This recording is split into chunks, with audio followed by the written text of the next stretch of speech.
Well, Margot, you're a gardener. You're in your element here. Tell us about this place. This is the Plateau Discovery Garden. It's here in Crossville. It's only 10 minutes from downtown, 10 minutes west from downtown. It's been here, it started 20 years ago, 2005, by a handful of master gardeners, and they had this dream to have a garden.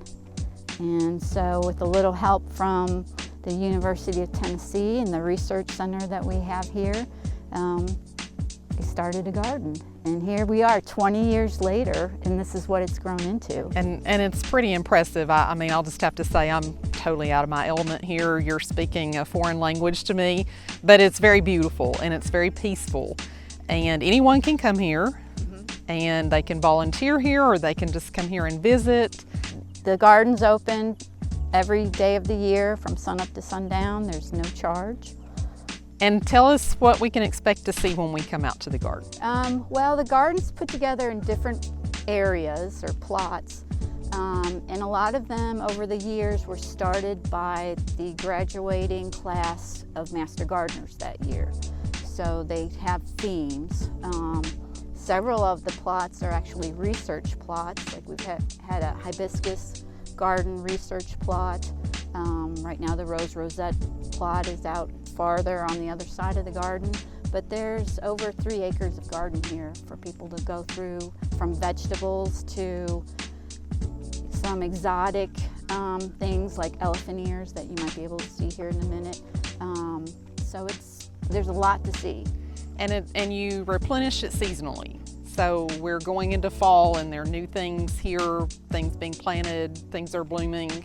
So there's not a bad time to come out. No, it's all seasons. There's something to see. I was out here this winter and we had some snow, and it's just beautiful because a lot of the plants, they'll leave the seed heads on. So it's a completely different look.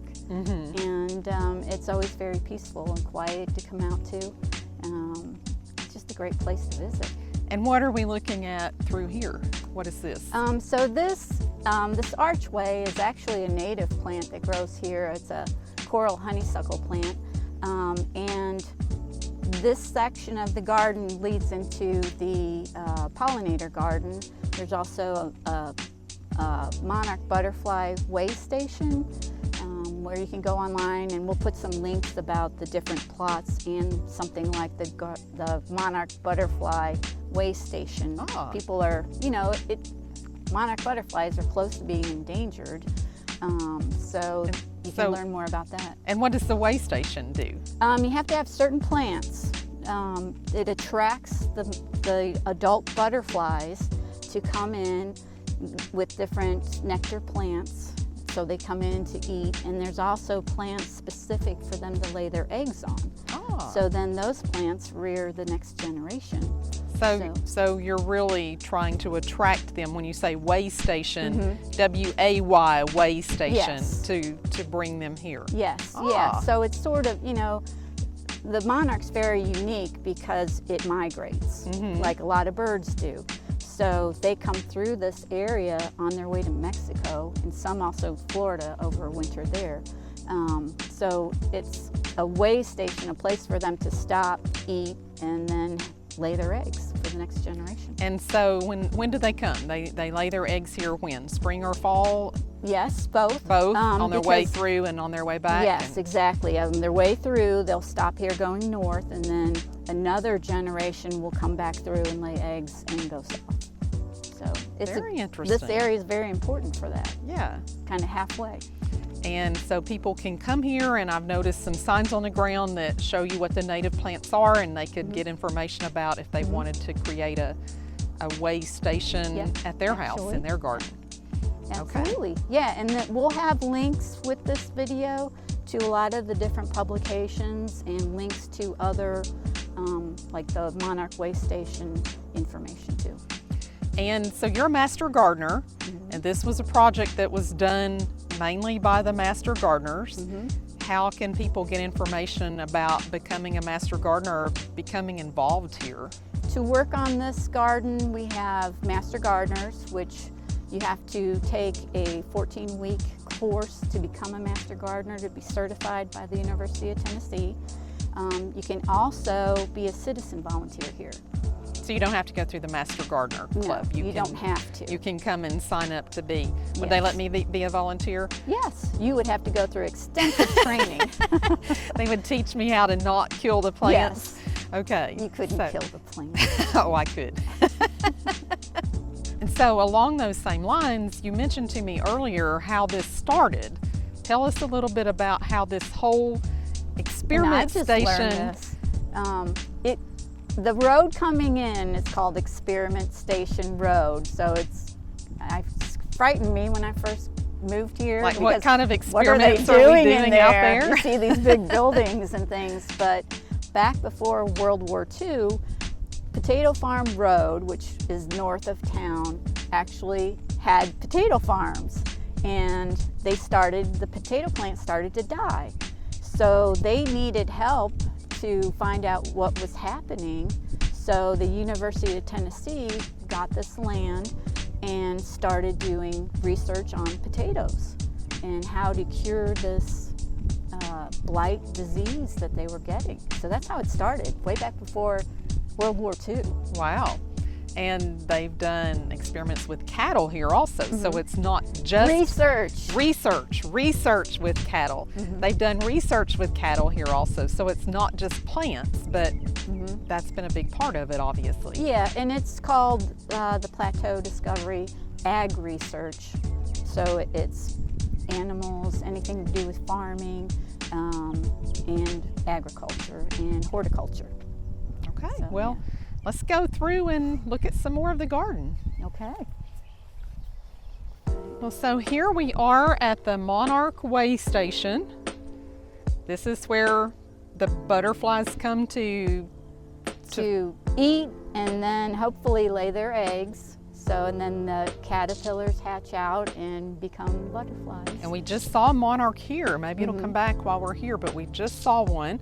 So even though it's October, there are still things in bloom that are attracting the butterflies here. One thing I noticed is there are lots of signs that are telling you what things are. Monarchs travel 3,000 miles in their annual migration. There's lots of signs here, so you can learn a lot of things. There's also the Tennessee Smart Yard signs. What does that mean? What is a Tennessee Smart Yard? It's a program where you can actually certify your yard as a Tennessee Smart Yard. There's different practices you can do, like having plants for butterflies, wildlife. You can have good use of water. So instead of water just running off your driveway, there's ways you can make it stay in your yard instead of just running off into a creek or a river. Different aspects like that. Learning how to use weed killer and pesticides and what damage that can do to wildlife and for the pollinators and the native plants. We're killing off the food source for a lot of the... Yeah, so it will help you understand better the proper use of pesticides and weed killer. A lot of people misuse those, which can harm native butterflies, insects, in a bad way. It basically kills everything instead of just that bad bug. So it's a really good course you can go through. You can do it online at your own pace. There's no charge for it, and there's a lot of good information. Okay. Margo, it kind of looks like I've been in this garden. Yeah, it does, but these are not really dead.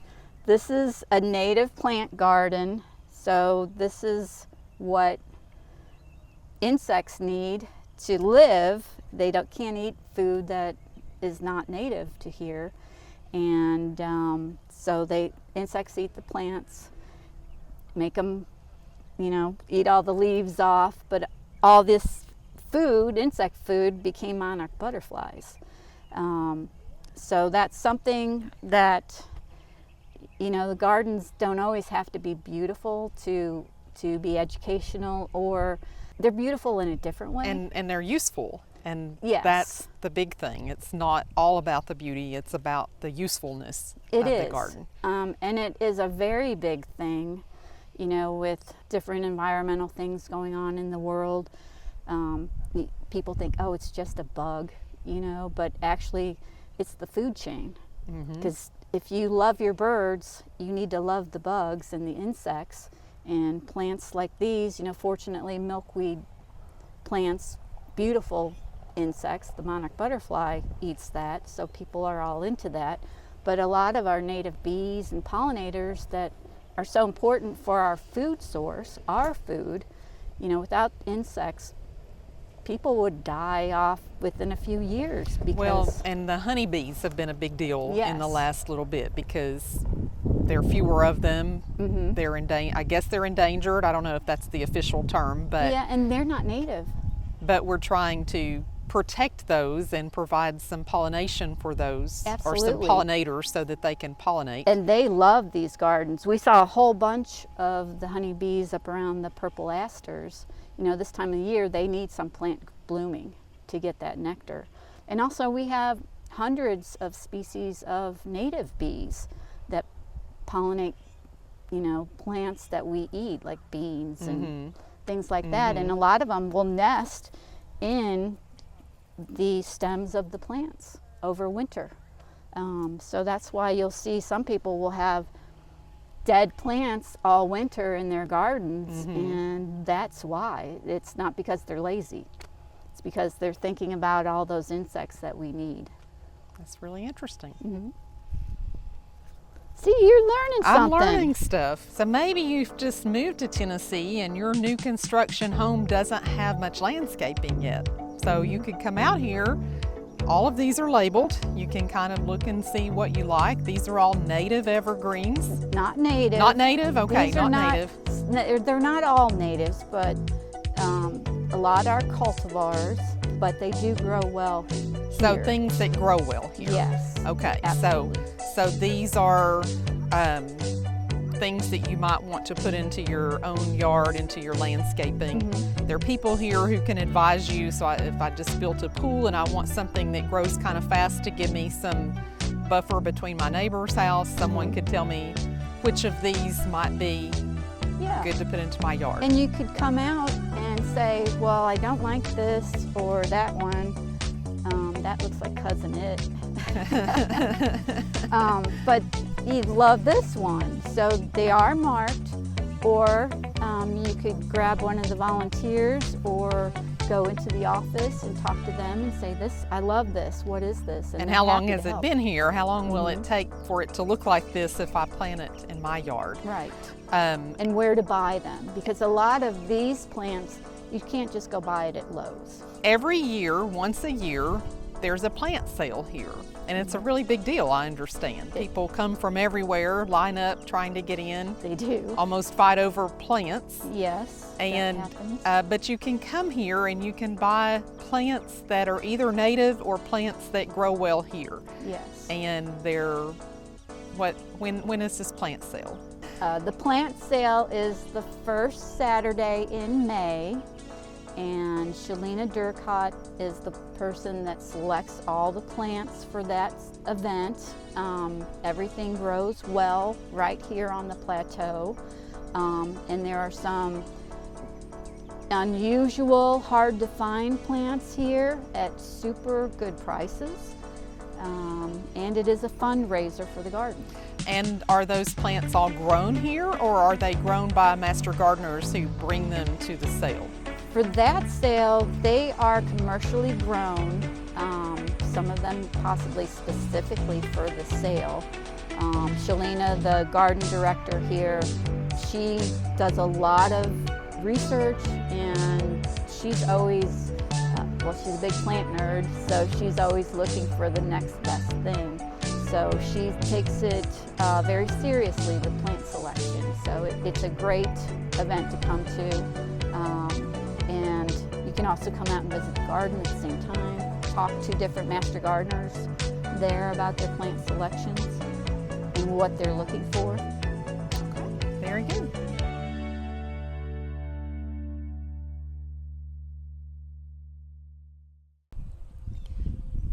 So what else are we seeing here, Margot? Different varieties of pines, some other evergreens, and also it's an educational and research space. So we've had a few, shrubs die here with that super cold vortex we had the one winter. So it's educational for us too. But clearly you can see that green arborvitae, the giant green, is outdoing all of these. It looks really, really good. Mm-hmm. Nice and green. Has grown a lot. She said it was just 2 or 3 years old. Mm-hmm. And some of them, it's good to have a mix. Some will take a little bit longer. You could do one row and then some other additional rows. Like this, there's 3 rows. So you have more dimension. And then if you lose a plant, it's easier to put in one plant than versus an entire row. So it's just a very good educational piece to come out and look at, and get information from Shalina here, the garden director, on different varieties that grow really well here on the plateau. Well, I hope you've enjoyed our visit here at the Plateau Discovery Gardens. I know I've learned a ton today. Margot's just such a wealth of information, but we barely scratched the surface. What have we missed? Oh, the dragonfly habitat. Oh gosh, there's so much in there. The water feature, The KinderGarden. The KinderGarden, the tomato and pepper educational area. There's always something new to see, something to explore out here, and something definitely to learn. So come out and visit our friends here at the Plateau Discovery Gardens. Yes. Even if you're not a gardener or ever going to plant a garden, you'll probably want to plant a tree or something in your new home. It's a beautiful place with a lot of things to learn. There is, and a lot of people willing and able and happy to help you learn more about what to plant here on the plateau. So thank you for watching. Please like and share our videos. Let us know what else you'd like to see about Crossville.